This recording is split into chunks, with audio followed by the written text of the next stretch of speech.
We are truly proud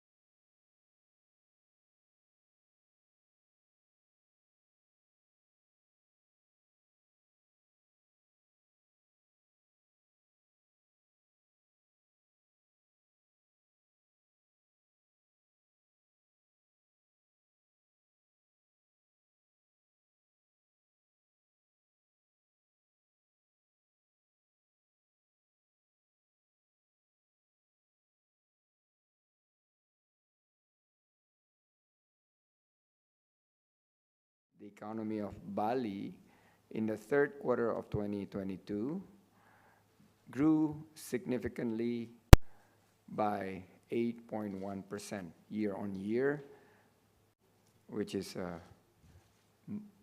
huge improvement compared to the previous quarter, which registered 3.05% increase. In the fourth quarter of 2022, Bali's economic growth is projected to continue the robust recovery. And we are expecting with the G20 summit, the peak of the Bali's economic growth, together with the year-end holiday and vacation sessions, will continue to propel the economy to create good quality jobs for the sectors.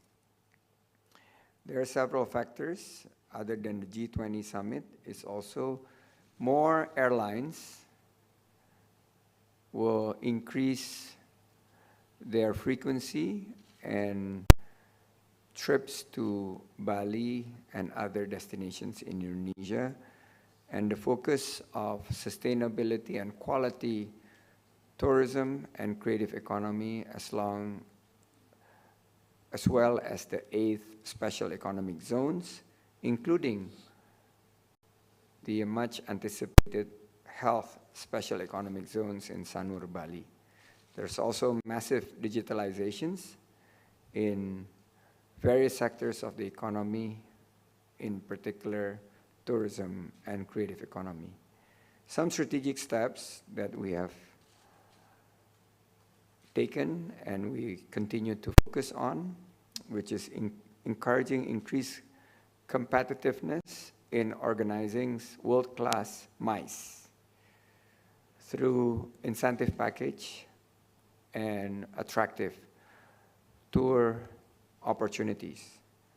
We are also increasing promotional activities, and we also would like to invite more flights from airlines globally. We're also developing marine-based tourism, in particular cruise, where we bundle many of the attractive destinations in Bali and other destinations as part of the offerings. Also, the airports is increasing its capacity on logistics and leading commodities outside Bali, such as fishery and handcraft commodities, fashion, as well as culinary, will be exported. We're also encouraging sustainability in all parts of tourism and creative economy through diversifications. And finally, that this recovery should also be holistic and comprehensive, with the concept of no one left behind, whereby it is an effort to work with micro, small, medium enterprises, as well as more women in the sectors and younger generations. Finally, Vice Minister will talk more about this. We have been assigned to arrange and organize the spouse program for the G20 Indonesia Summit 2022, just recently concluded in Sofitel Bali Nusa Dua Beach Resorts. The detail, Vice Ministers will elaborate, but I'm delighted to celebrate that it was a great success. The journey, Indonesia's sustainable living culture, was truly the appropriate theme.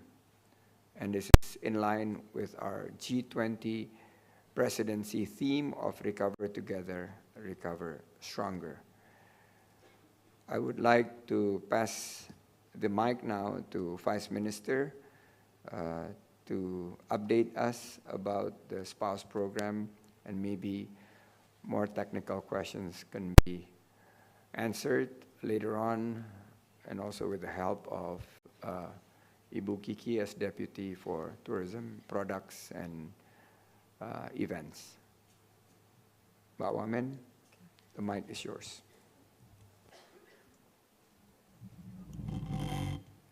Terima kasih, Mas Menteri. Selamat sore, rekan-rekan media sekalian. Thank you, Minister. Good afternoon, colleagues. Menyampaikan dalam bahasa Indonesia. I would like to deliver the presentation in Indonesian, but I will later give a conclusion in English. First of all, the spouse program with the First Lady of the Republic of Indonesia is part of the G20 series of programs for the spouse of the leaders, and we have just concluded the program successfully. The event participated by spouse from China, European Commission, Japan, Republic of Korea, Spain, and Turkey. Acara berjalan kurang lebih The program lasted for 2.5 hours dengan kondisi cuaca yang cukup with bersahabat, friendly weather conditions, juga and the spouses sangat menikmati dan mengapresiasi seem to keragaman enjoy budaya dan and tradisi appreciate the diverse culture of Indonesia from Aceh to Papua, which we showcased in the program this morning. Kesuksesan dari spouse Success of this spouse program Ibu Negara yang sangat stemmed from the detailed guidelines provided by the First Lady, and also because of the engagement and contribution of various agencies in Indonesia, the Coordinating Ministry for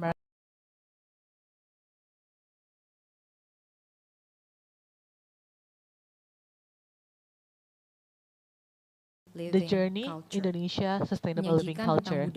We presented about the culture of sustainable living in Indonesia, where human and the environment live in harmony, and we also introduced diverse culture of Indonesia, prioritizing the issue of environmental sustainability, gender participation, and also involvement and engagement of creative and small and medium enterprises. This event used the framework of 5 senses: experience, the sight, the smell, the taste, and the taste. Melalui experience 5 panca indera. So it is actually wrapped and packaged in the 5 senses. We also showcase different types of traditional music, as well as children choir and children fashion show.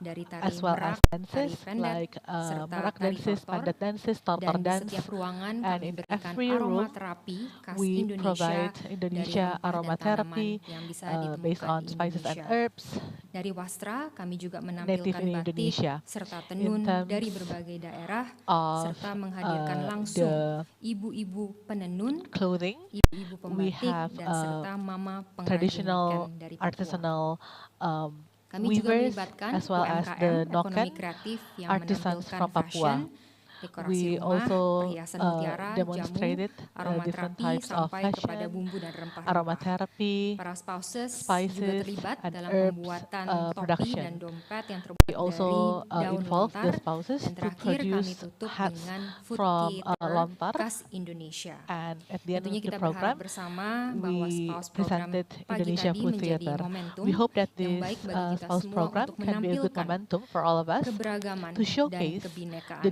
Indonesia, diversity serta of menjadi Indonesia momentum and dan can medium serve promosi as a pariwisata momentum dan ekonomi and kreatif medium to Indonesia promote kepada Indonesia pasangan culture dari para and kepala creative negara yang economy pastinya to the spouses mendapatkan of perhatian leaders dari masyarakat dunia. and to Mas Menteri, put mungkin Indonesia sedikit in the international dalam spotlight. bahasa Inggris saya tidak akan In mengulangi English, I will not lagi, repeat hanya again. mengkonklud. I will So we also have draw a successfully conclusion. concluded the G20 Spouse Program this morning with the First Lady of Indonesia, attended by spouses from China, the European Commission, Japan, the Republic of Korea, Spain, and Turkey.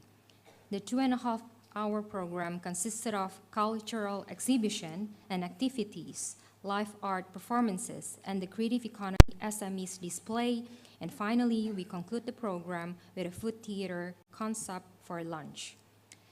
Through our observation, the spouses enjoyed the morning event and appreciated the showcase of Indonesian unity in diversity from Aceh to Papua. We hope the spouse program can be a glimpse of the famous Indonesian hospitality, tourism, and creative economy for the world. Thank you. Baik, terima kasih atas statement yang telah diberikan dari Bapak Menteri Pariwisata dan Ekonomi Kreatif serta Ibu Wamen, Ibu Angela Tanusudibyo. Mungkin dari Ibu Deputi ada yang mau ditambahkan? Cukup? Silakan. Ya. Baik. Mungkin saya tambahkan kaitannya dengan lunch tadi siang. Kita dengan tema Indonesia Archipelago on a Tray. Jadi di tray-nya itu menampilkan makanan atau sumber makanan dari mulai Aceh sampai dengan Papua. Jadi dari bebek dari Sumatera, kemudian ada kopi dari Gayo, teh dari Jawa Barat. Jadi semua dari pulau diwakili pada makanan tadi siang. Mungkin itu tambahan. Terima kasih Ibu Deputi Rizky Handayani. Sekarang kita menginjak pada sesi tanya jawab.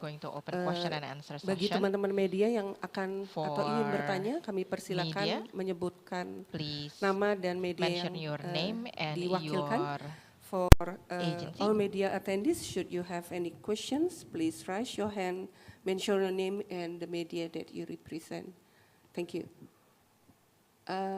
Ladies first, ya silakan berdiri. Selamat siang Pak Sandi, Mbak.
Excellencies, ladies and gentlemen, we are about to commence our second session.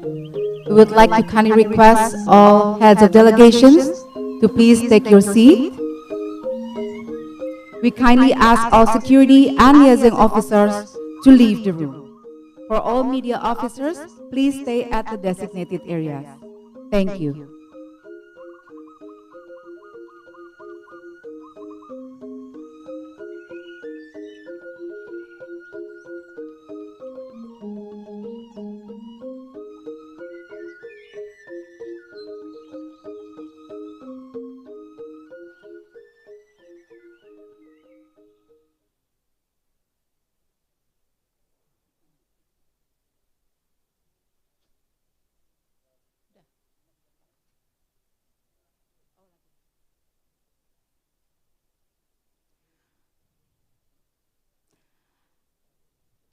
Once again, Excellencies, ladies and gentlemen, please be seated. The second working session will commence shortly. We kindly ask all security and liaison officers to leave the room. For all media officers, please stay at the designated areas. Thank you.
Excellencies, ladies and gentlemen, please be seated. The second working session will commence shortly. We kindly ask all security and liaison officers to leave the room. For all media officers, please stay at the designated areas. Thank you.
sekarang.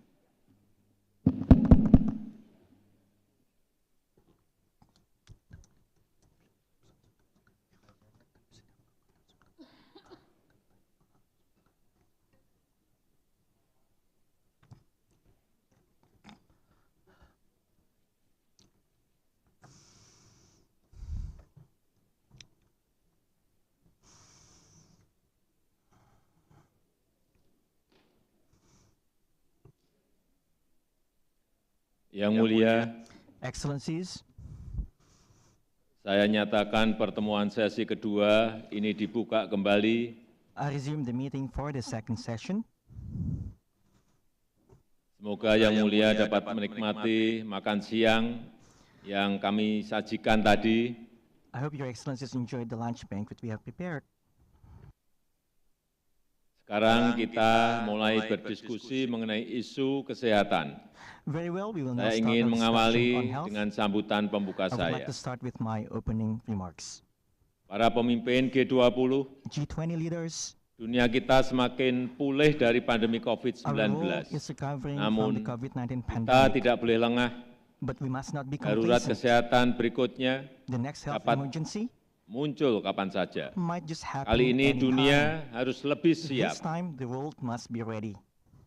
Kesiapsiagaan kita akan menyelamatkan nyawa dan perekonomian kita. Preparedness will save our lives and G20 our harus economy. mengambil langkah-langkah nyata dan G20 segera. needs to take immediate concrete steps. Pertama, arsitektur kesehatan global harus Global diperkuat. health architecture must be strengthened. Kita perlu WHO yang lebih kuat dan bertaring. Solidaritas dan keadilan harus menjadi ruh arsitektur kesehatan global. G20 telah berhasil membentuk Pandemic Fund. Ini harus diikuti dengan penambahan kontribusi pendanaan agar berfungsi secara optimal. Saya mengajak semua pihak berkontribusi. Indonesia telah memberikan komitmen 50 juta dolar. G20 juga harus ikut mengawal proses pembentukan traktat pandemi. Ini penting untuk memperkuat kesiapsiagaan di tingkat nasional, kawasan, dan global. Kedua, negara berkembang harus diberdayakan sebagai bagian dari solusi. Kesenjangan kapasitas kesehatan tidak dapat dibiarkan. Negara berkembang perlu kemitraan yang memberdayakan. Negara berkembang harus menjadi bagian rantai pasok kesehatan global, termasuk pusat manufaktur dan riset. Ini hanya bisa terjadi jika investasi industri kesehatan ditingkatkan, kerjasama riset dan transfer teknologi diperkuat, dan akses bahan baku produksi untuk negara berkembang diperluas. Selain itu, TRIPS waiver harus diperluas pada semua solusi kesehatan, termasuk diagnostik dan terapeutik. WHO juga harus merealisasikan komitmennya terkait hubs dan spokes solusi kesehatan. Yang mulia, dunia tidak boleh mengulang kesalahan saat pandemi COVID-19. Ini adalah pelajaran berharga untuk menyiapkan dunia dari darurat kesehatan global. Never again harus menjadi mantra kita bersama. Saya menantikan pandangan dan kontribusi yang mulia bagi penguatan arsitektur kesehatan dunia. Demikian pengantar dari saya, terima kasih. Yang mulia, selanjutnya kita akan mulai dengan diskusi tertutup. Oleh karena itu, dengan hormat, saya mohon awak media untuk meninggalkan ruangan pertemuan. Terima kasih.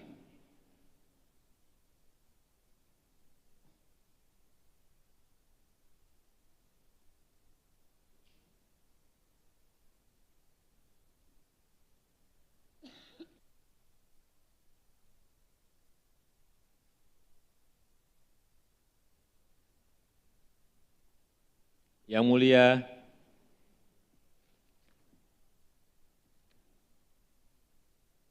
saya sangat mengharapkan dalam diskusi ini kita dapat membahas bagaimana kita bekerja sama memperkuat arsitektur kesehatan global. Bagaimana rantai pasok kesehatan dapat diperbaiki dengan melibatkan negara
Saya ingin menyatakan kita siap menerima tamu-tamu G20.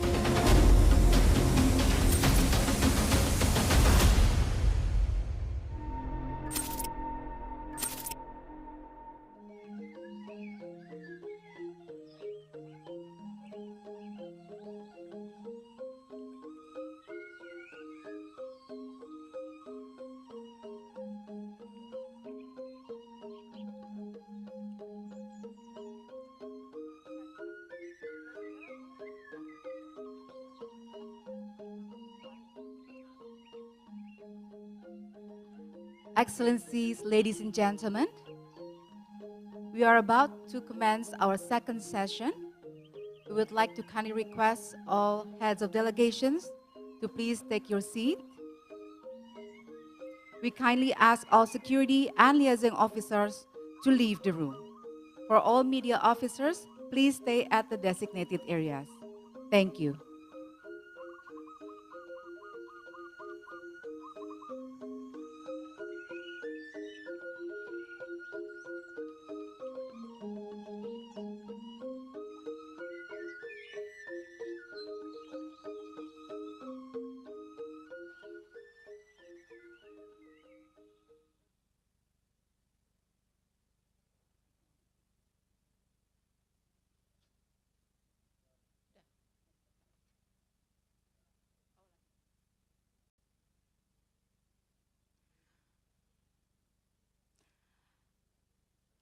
Once again, Excellencies, ladies and gentlemen, please be seated.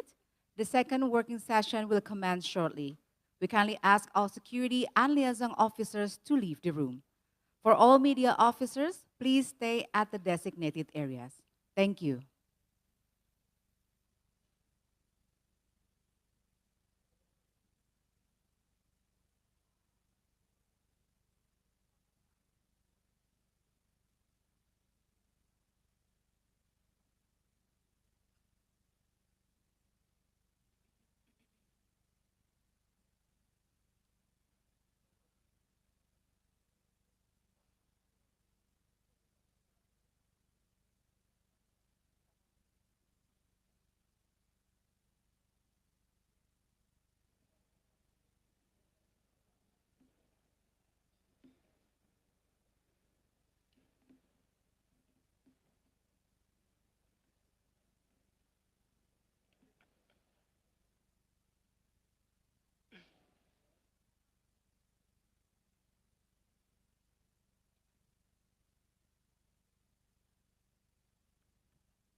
Excellencies, ladies and gentlemen, please be seated.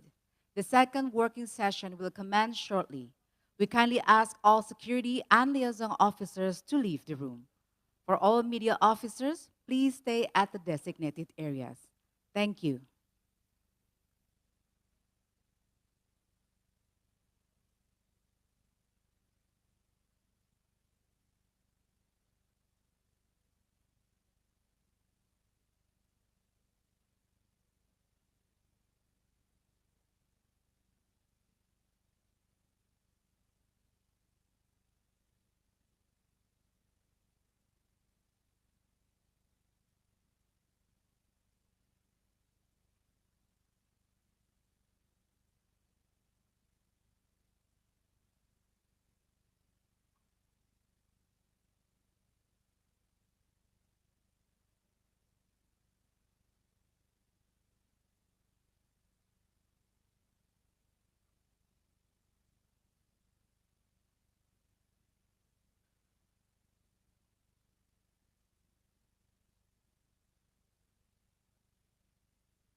sekarang.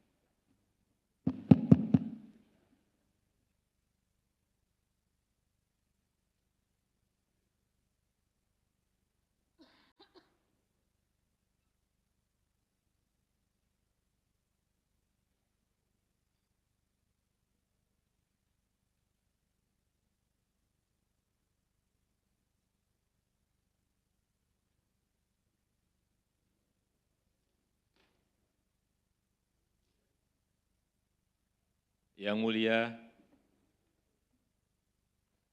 saya nyatakan pertemuan sesi kedua ini dibuka kembali.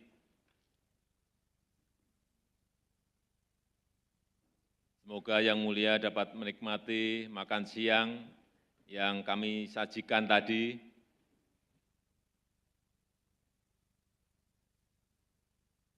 Sekarang kita mulai berdiskusi mengenai isu kesehatan.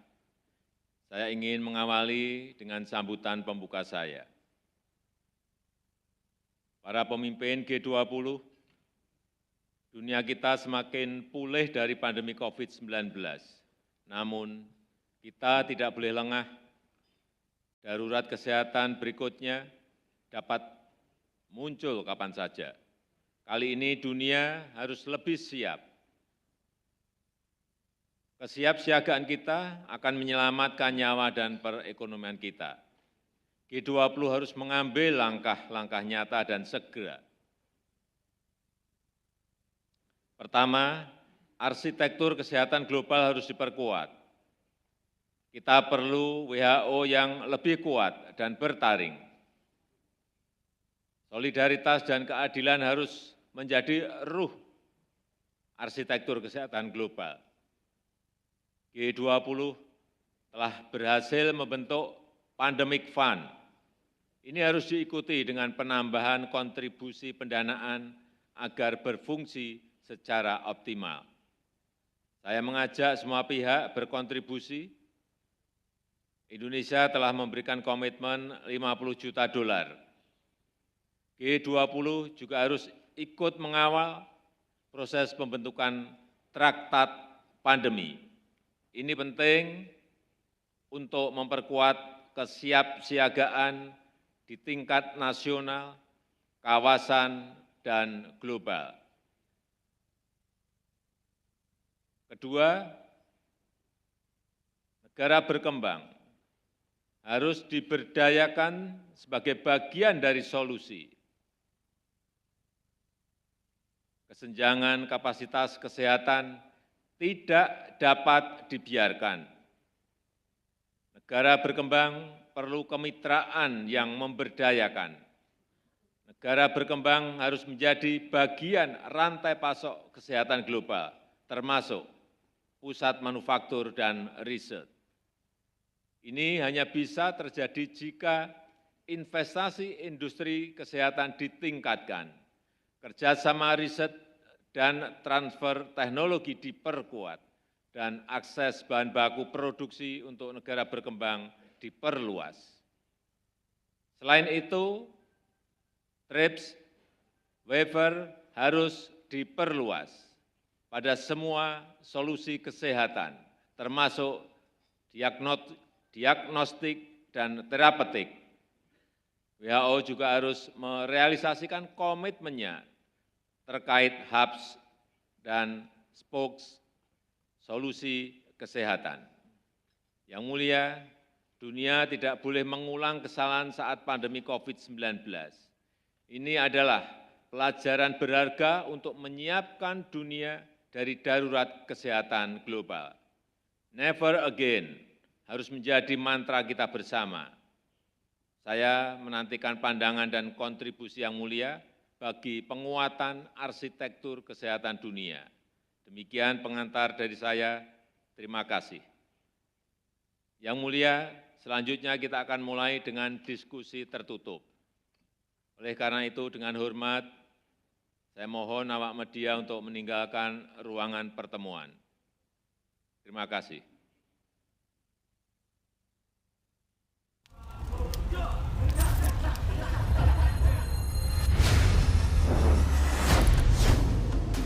Saya ingin menyatakan kita siap menerima tamu-tamu G20.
saya ingin menyatakan kita siap menerima tamu-tamu G20.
Saya ingin menyatakan kita siap menerima tamu-tamu G20.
Who do I recognize next?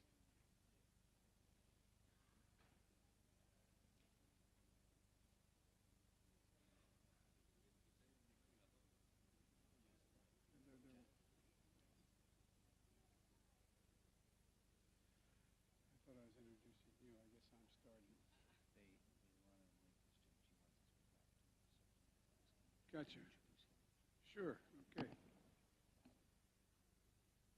Well, good afternoon, everyone.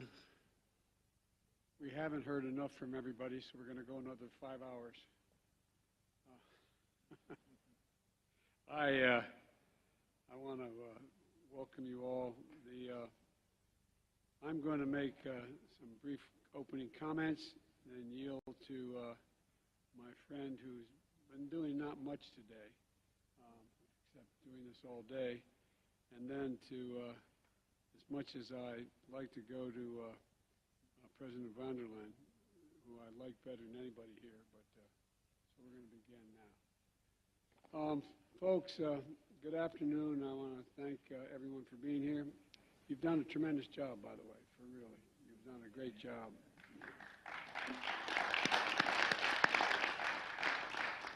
And focusing on our efforts of the G20.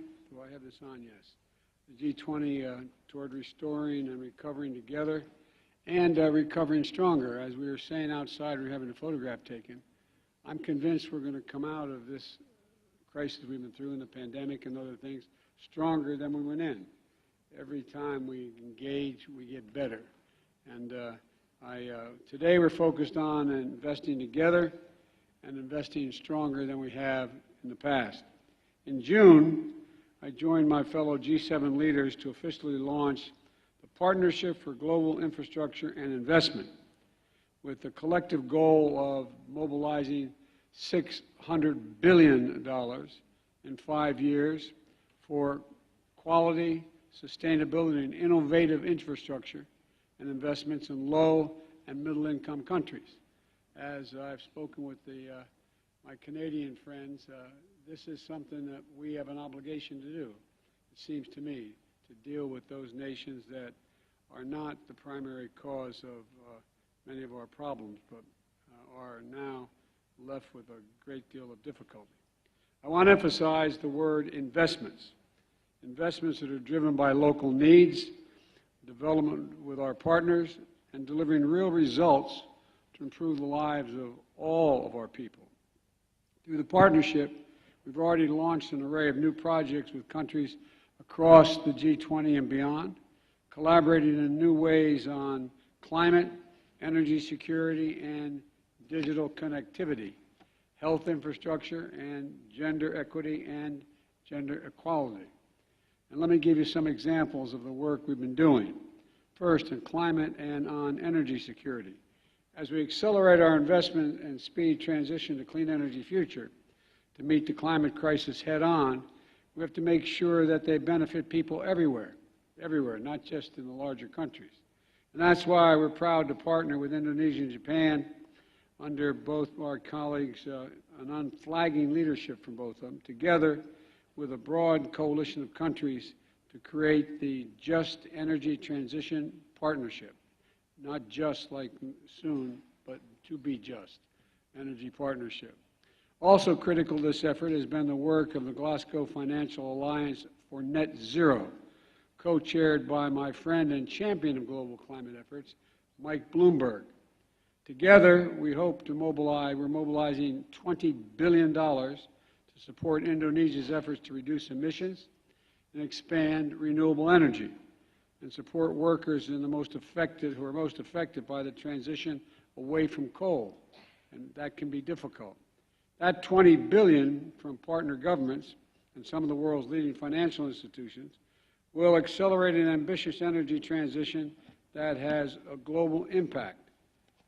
We also plan to invest $798 million through the new Millennium Challenge Corporation with Indonesia, which will build a climate-resilient transportation and support Indonesia's development goals. And around the world, we're also investing in critical minerals, supply chains, and technology needed for clean energy transition. For example, in Honduras, the Export-Import Bank is financing one of the largest ever solar projects in the Americas. In Brazil, the U.S. International Development Finance Corporation has invested $30 million in equity in TechMet Limited, mining and to mine nickel and cobalt, two of the minerals most needed to power electric vehicles and other clean energy technologies. Together, these investments are going to create jobs in the communities where this mining takes place, and they support and help curb climate change and global climate change. Next, we're investing in digital connectivity. As a matter of fact, when I was elected president, we invested in an infrastructure project at home because we found out, we focused on this, and we found out a significant portion of the people in my country, as wealthy as we've been, did not have access to the internet. So we came up with $1.2 billion in infrastructure to make sure every single community, rural communities and others. Well, that's the case all around the world. And so this digital connectivity, we're teaming up with a range of partners to ensure people have access to the internet, affordable access to the internet, and other technologies. These technologies are required to participate in today's economy. And for example, we're working together with Japan and Australia to upgrade networks in Papua New Guinea and across the Pacific, improving security, performance, and access to digital services. And through the United States Digital Investment Blended Finance Program, we're working with Kenya, partner C-Squared, to establish a nationwide fiber network in Liberia that's going to help connect 1 million Liberians to the web. And the next is health infrastructure. We've seen over the last few years strengthening health security must be a priority for all of us. We just went through a long discussion on that. That's why we're continuing to support vaccine manufacturing in Africa and Asia and investing $15 million to the U.S. International Development Finance Corporation in India's health infrastructure, and just a few examples. And finally, gender equity and gender equality. When we invest in equal opportunity for women, we can deliver greater prosperity for everyone. And so we're working with the G7 nations and the World Bank to launch the Invest in Child Care initiative to help families get children they need, get the child care they need, and help women get the opportunities they deserve to be able to be in the workforce. We're already starting to see returns. For example, the initiative has funded a project in Somalia, and that will help nearly 300,000 women across the country to build literacy and leadership skills. These are just some of the projects where our countries are stepping up to deliver impact investments. And we're at an inflection point. Investments we make today will have far-reaching impact on the world for generations to come. If we don't make them, they'll also have far-reaching impacts if we don't make these investments. And so creating real opportunity, greater equality, and more secure, healthy, and prosperous world is what we're all about. Moving forward, we have to continue to invest together and invest stronger. And we welcome all who share this vision to join this partnership. I want to thank you. Now I'd like to turn it over to a man we haven't heard from for the last few days. It's all yours, Chicago. Terima kasih Presiden Biden atas inisiatif penyelenggaraan side event Partnership for Global Infrastructure and Investment, PGII.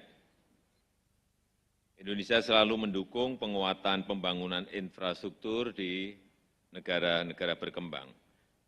Krisis multidimensional yang tengah dihadapi dunia membawa tantangan tersendiri bagi pembangunan infrastruktur di negara berkembang, termasuk melalui penyusutan ruang fiskal. Ada beberapa hal yang perlu diperhatikan PGII dalam mendukung pembangunan infrastruktur di negara berkembang. Pertama, dukungan harus country driven, berdasarkan kebutuhan real negara tujuan. Konsultasi dan dialog dengan negara penerima harus menjadi pedoman utama. Pembangunan infrastruktur perlu memberdayakan masyarakat dan ekonomi setempat agar memiliki rasa kepemilikan yang tinggi, disertai dukungan bagi negara berkembang untuk membangun kapasitas dan kemampuan mandiri. Dengan demikian, negara berkembang dapat lebih tangguh menghadapi tantangan global di masa mendatang.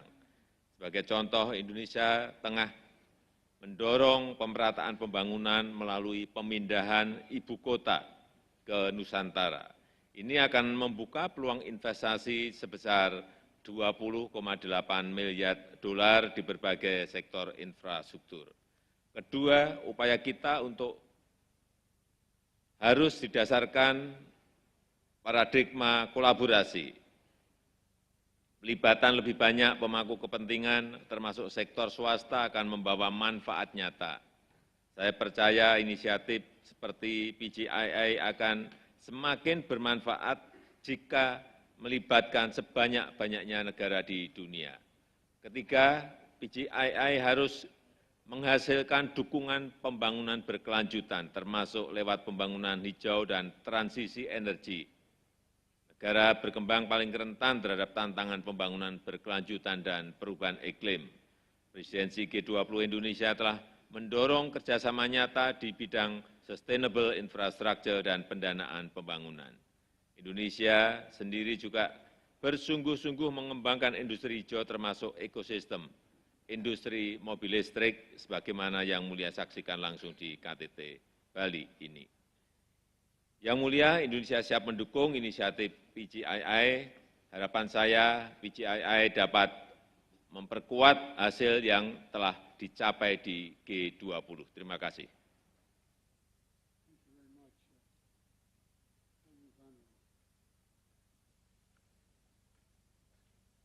Thank you very much, President Biden, President Widodo.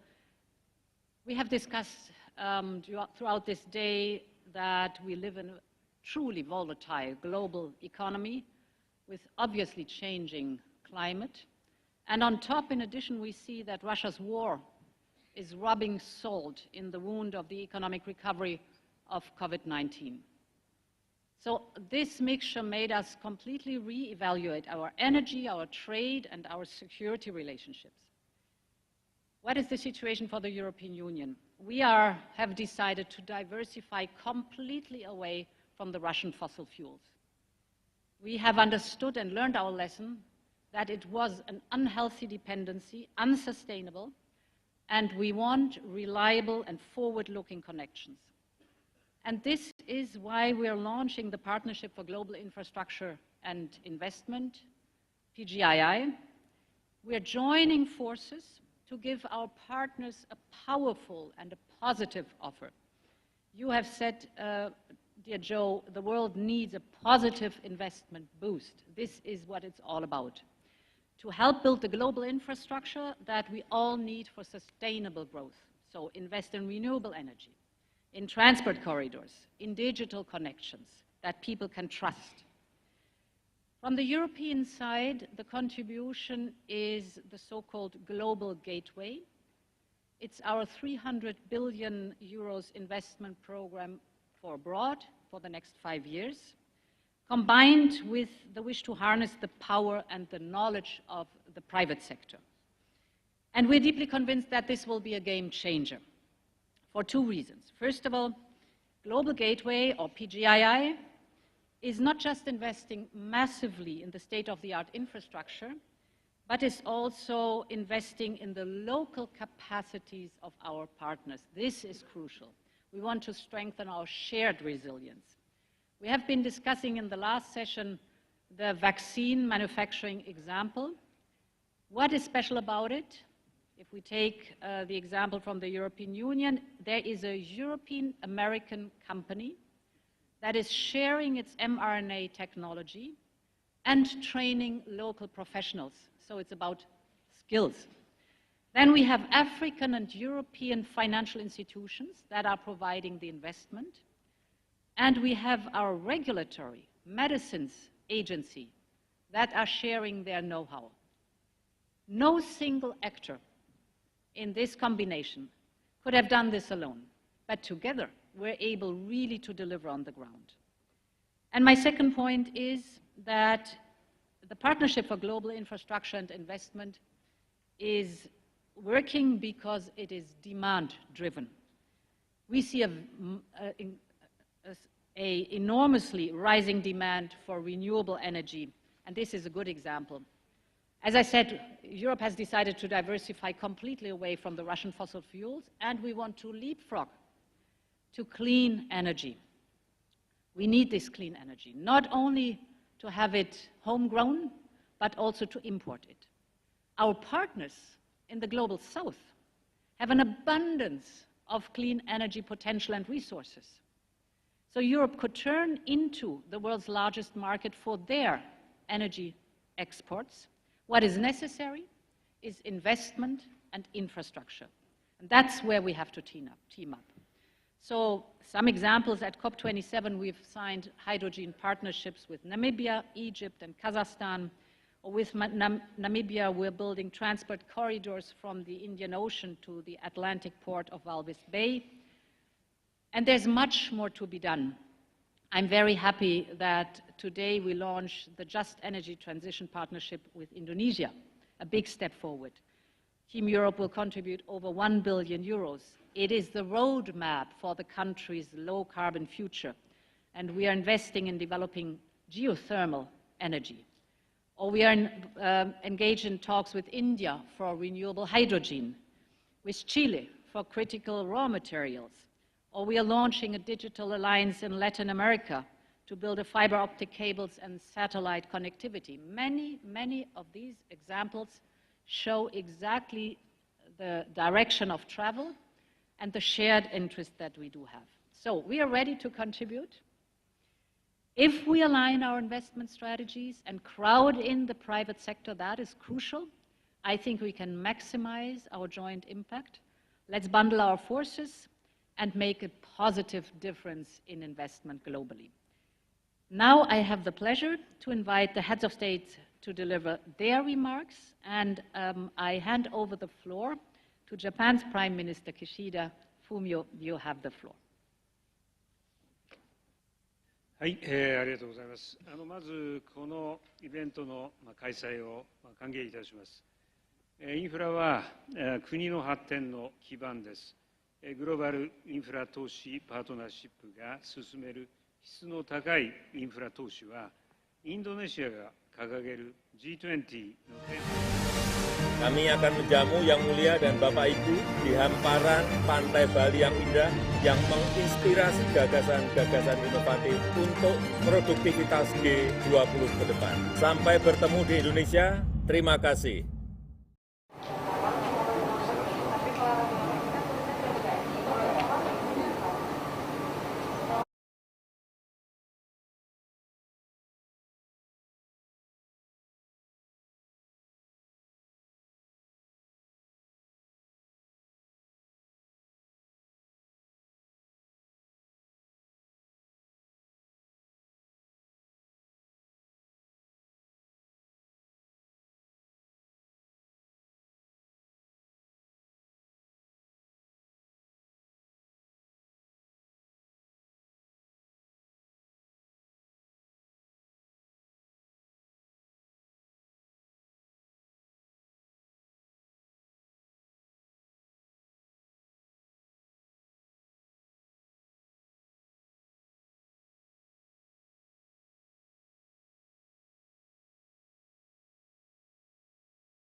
sama Pak Jokowi di sana di PJN.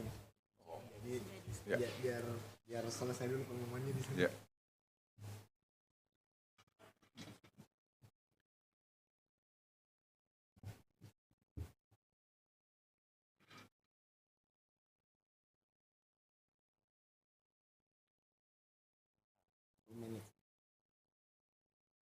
We wait until they finish the announcement in the Apurva. We have to do it first. Kita tunggu announcement di Apurva oleh Bapak Presiden. Jadi we have to wait like maybe 5 minutes because the President announced right now in Apurva hotel about this issue.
Ada kursi satu lagi. Buat John ada kursinya.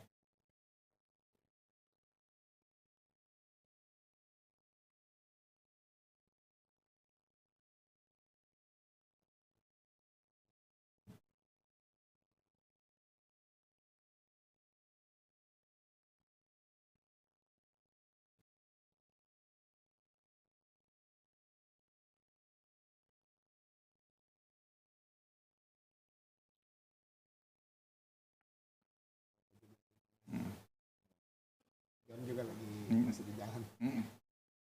Bagus juga. Bagus.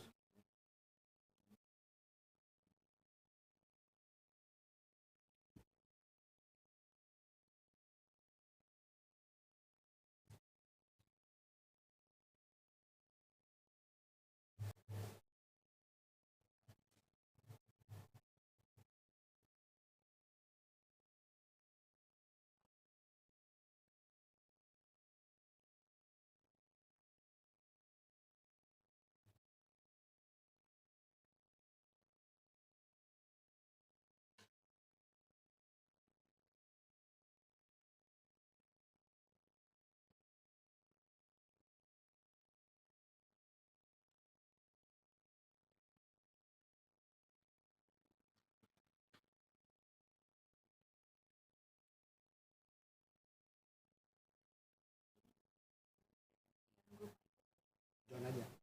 Itu udah kan?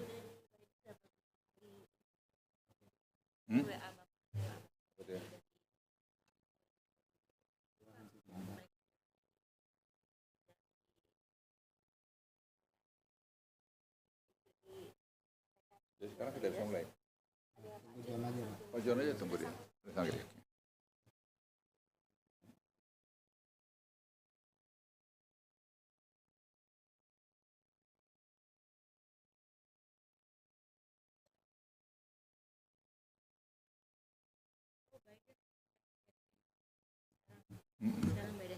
Ya pas lah kalau. Gak apa-apa juga bersama. Iya benar. Gak apa-apa juga. Itu lagi beda 1 menit 2 menit.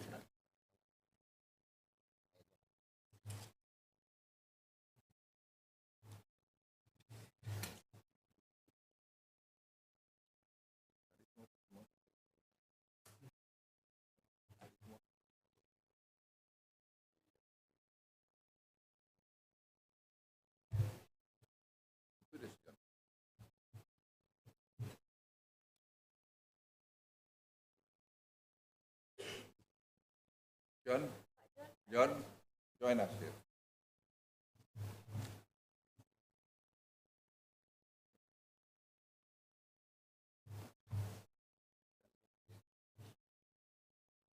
John, please.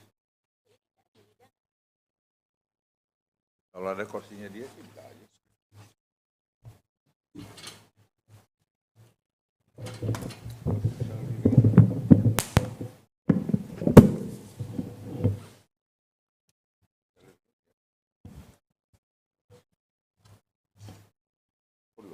Dia Pak. Ya. Ada lidah.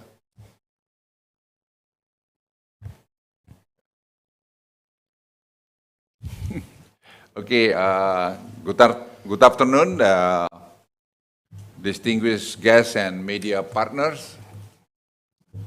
In today's world, climate change is a global emergency, an international issue that we cannot ignore anymore. Being the largest archipelagic nation in the world, Indonesia has an important role to play in avoiding the worst impact of climate change on our countries, our people, and the environment. Indonesia is committed toward a low-carbon economy in which energy transition is a key. We believe that we must not sacrifice our economic development, but that we must also build a more sustainable economy for the future generation. Therefore, Indonesia is launching a historic partnership with the leaders of the International Partnership Group of like-minded countries called by the United States and Japan through the Joint Energy Transition Partnership. This landmark partnership supports Indonesian ambitious climate targets through the collaborative efforts and associated investment by our international partners, including the mobilizing of initial $20 billion of public and private financing in the next 5 years. Understanding our urgent agenda, we will expedite a reduction in our power sector emission, shifting our projected emission peak forward, hastening renewable energy development, and increasing the energy efficiency through our international partnership, including through knowledge transfer and sustained technology development. The just energy transition can also help create new green jobs and benefit communities and societal groups affected directly or indirectly. We must think of how energy transition impacts vulnerable communities and work together towards effective transition finance to support an affordable transition toward a net zero carbon future. We are also grateful for the continued support provided by our international organization partners, including Asian Development Bank, Climate Investment Fund, and the World Bank for Indonesia energy transition. Within 6 months, the government of Indonesia will lead the preparation of the Partnership Action Plan to produce a comprehensive investment plan. The plan shall operationalize the agreed joint targets in the joint statement with the concrete and collaborative action. Indonesia energy transition is a country-owned and a country-led, and will maximize the use of our country platform managed by PT SMI. Ladies and gentlemen, last year I promised to my oldest granddaughter, Faye, that I will make policy that benefit the next generation. She is the strongest reminder I have as our government builds partnership and collaboration that will help Indonesia build a greener economy and achieve a more sustainable development. The Just Energy Transition Partnership is a groundbreaking model of international cooperation that shows us by collectively mobilizing private and public sectors and efforts, and we can create more sustainable world for our grandchildren, our citizens, and the future generation for many years to come. Thank you. Please, John. Thank you very much, Coordinating Minister Luhut. I want to recognize your leadership and your team's leadership. I'm here with Ibu Nani and Pak Rahmat, who have been fantastic collaborators in the development of this partnership over the last 9 months. And for those of you who have been paying attention to the last several hours, you will have just known, as Coordinating Minister Luhut just said, that the presidents of our country and Indonesia and the Prime Minister of Japan have just launched what is truly an historic climate investment partnership with the government of Indonesia called the Just Energy Transition Partnership. If you look at the investment values that are brought together under the terms of this partnership, it is arguably the single largest country-specific climate investment partnership ever. And we're thrilled to be a part of it and to have negotiated it and discussed it and collaborated in the development of this over the last 9 months very closely with the government of Indonesia. I think the combination of today's announcement by our heads of state and yesterday's announcement of the Energy Transition Mechanism country platform are a clear sign that the government of Indonesia truly is committed to an expedited energy transition driven by good economics, strong investment, and a prospect of a cleaner and more sustainable future. And the US and Japan are thrilled to be partnering with the government of Indonesia in that regard in launching this Just Energy Transition Partnership. Along with our co-leads, Japan and the broad international partners group, which consists of G7 countries plus Denmark and Norway, over the next 6 months, we will work with Indonesia to develop a comprehensive investment plan that seeks to peak power sector emissions over 7 years earlier than previously scheduled, doubles the rate of renewable energy deployment in the country, and supports Indonesia in the goal, as established in today's joint statement, of moving forward its target for being net zero in the power sector by a full 10 years, from 2060 to 2050. These are significant and meaningful aspirations and targets that have been set jointly by our leadership in the context of this joint statement, and that's the ambition that we're seeking to support. Collectively, the emissions reductions from those targets are equivalent to about 300 megatons between here and 2030, and over 2 gigatons between here and 2060 over current business as usual. And just to put those numbers in perspective, 300 megatons is the equivalent of taking half the US passenger cars off the road for 1 year, and 2 gigatons is equivalent to about 15% of global power sector emissions in any given year. So these are globally significant numbers that we are partnering with Indonesia to achieve and providing the finance to support that ambition. We have partnered with the World Bank, the Asian Development Bank, the Climate Investment Fund's Accelerated Coal Transition Program, and benefited from the work of so many, including the International Energy Agency, whose advice, counsel, and data and analysis really helped us arrive at the ambition set forth in this announcement. So with that, I'd just like to say, today is the, let's say, not the beginning of the end, but it's the end of the beginning. We begin the hard work of the implementation now, and the 6 months ahead will be the time where we really put our heads together and come up with the comprehensive investment plan that guides this investment over the 3 to 5 year investment window that Coordinating Minister Luhut referred to. So congratulations to Indonesia on this historic announcement today. Thank you. Yeah, please, if you have any question, please. Oh yeah, sorry, John Kerry is supposed to be here, but he couldn't make it because he's now in Sharm in Egypt, yeah. I'm here at COP27 in Sharm el-Sheikh, but I want to congratulate everybody with respect to the JETP that is being announced today, cooperation with Indonesia, and I thank President Jokowi for his extraordinary leadership, Minister Luhut and other ministers, all of whom have come together to create this platform. This is one of the most important agreements that has been reached in the entire year since Glasgow. It's going to have a profound impact on helping the people of Indonesia be able to a clean economy and set an example to the world. So congratulations to everybody involved in this. We just think this is terrific, and I look forward to being back in Indonesia to help implement and move forward. Thank you. We will give you the video later. You ask.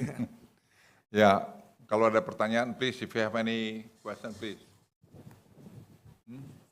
Oh, another is from the Prime Minister of Japan, yeah.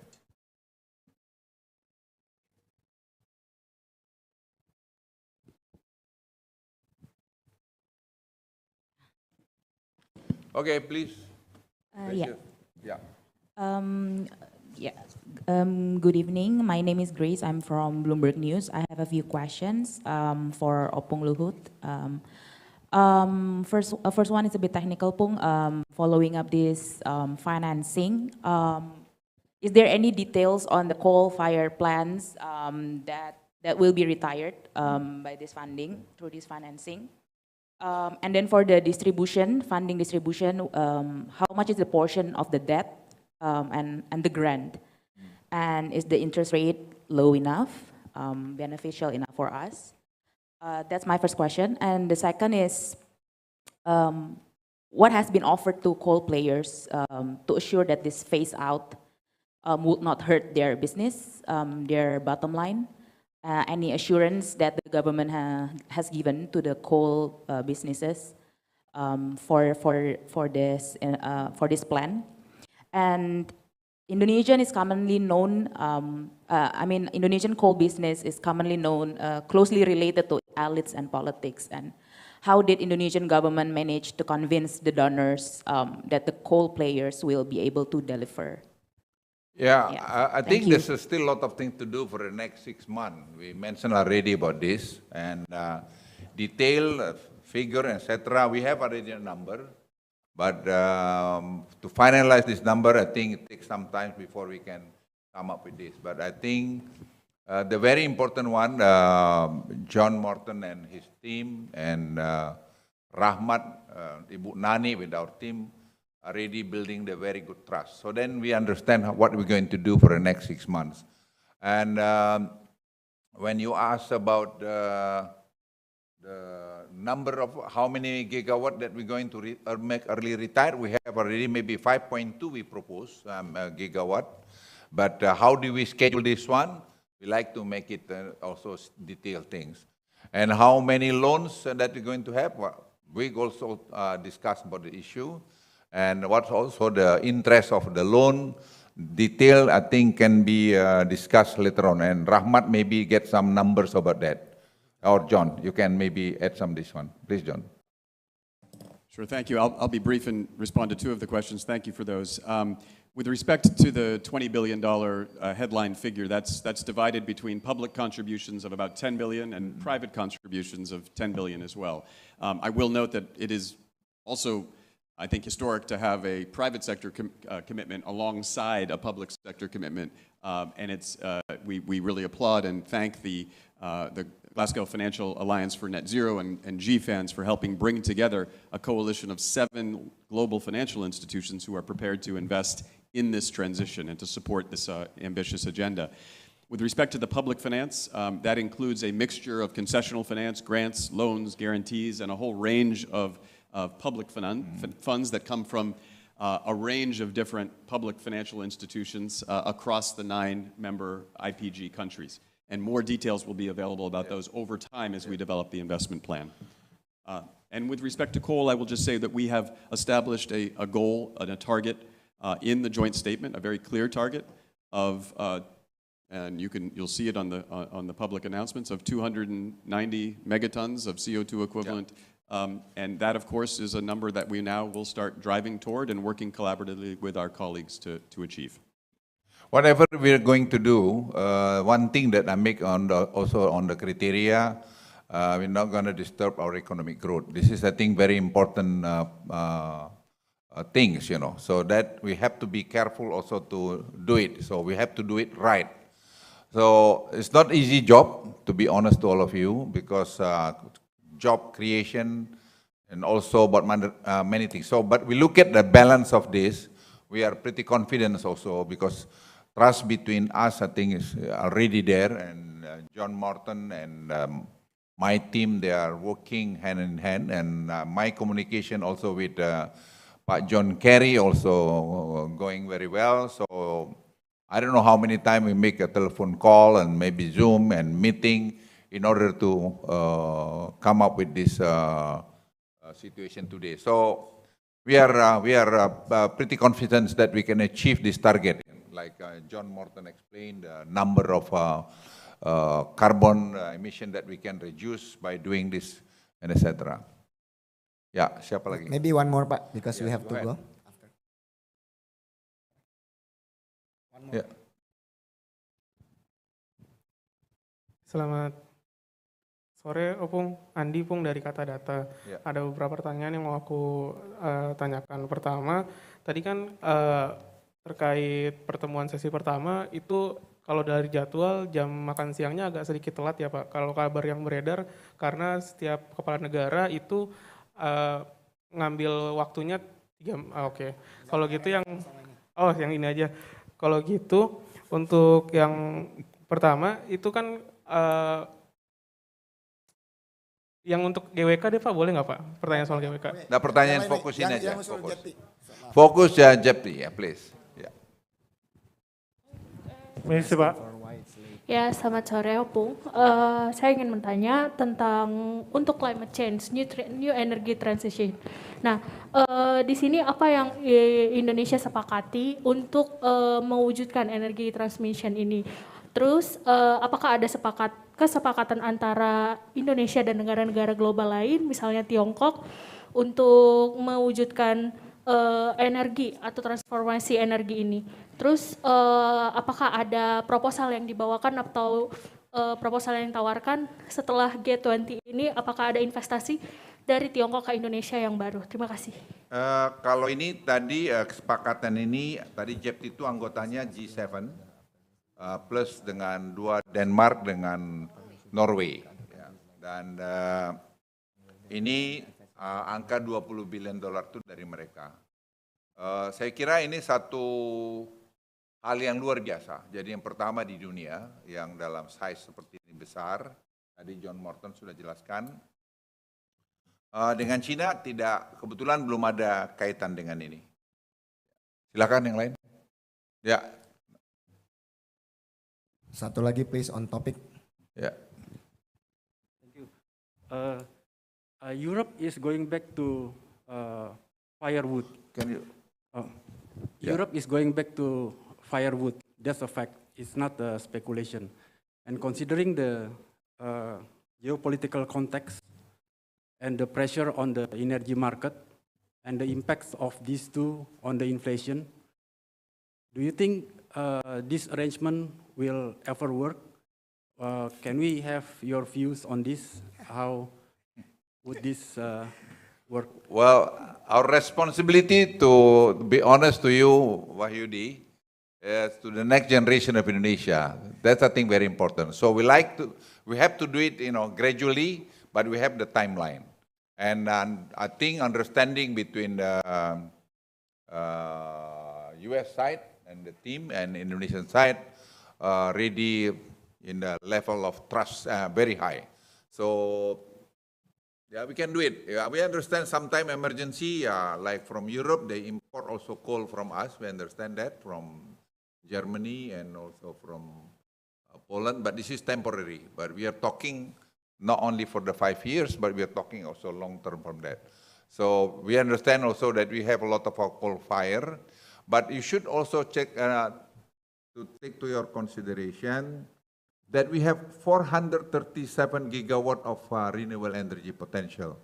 So if we can exploit this one, or we can build like geothermal, we have like 29,000 megawatt, and we can go with the hydropower, we go the wind, we can go also tidal, we can go many area of renewable energy in Indonesia. So we're going to sign, for instance, with Dia from the Abu Dhabi, and geothermal project with the Pertamina, for instance.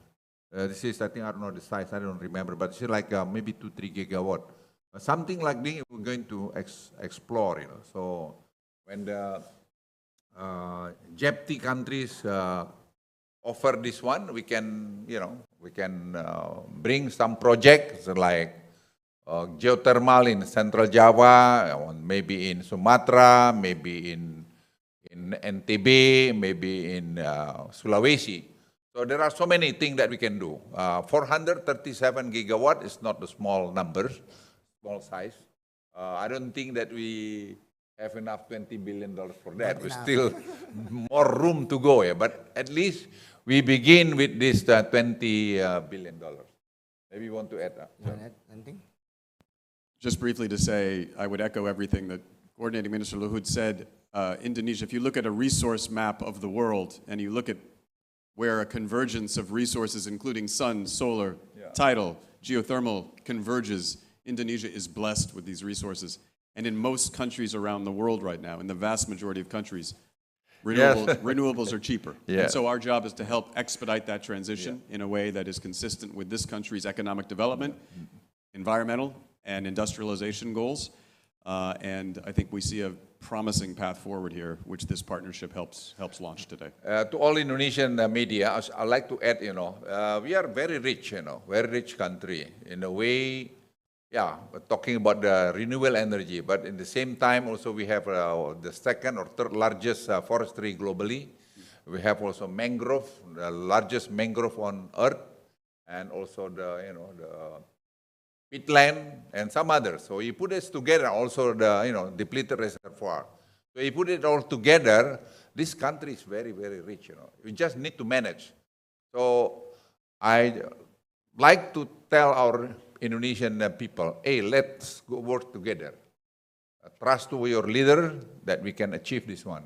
And we are very, very happy, grateful also the support of the US in this regard, because this is very important. Sometimes we need to do something, but we need finance and technology. And now we get the finance, we get the technology, we just have to structure and to schedule this one. And we have also the smart people in our country. They're not easy. Nobody can outsmart them, I promise you. And I think John Norton experienced that one. He deal with one of the smartest people in this country, and this is also his fault, because he trained Indonesian people in the top university in US. Now they beg to become the counterpart. So this is Indonesia. Be proud to be Indonesia. This is a very important message from me as the oldest people in this room. Thank you. Thank you.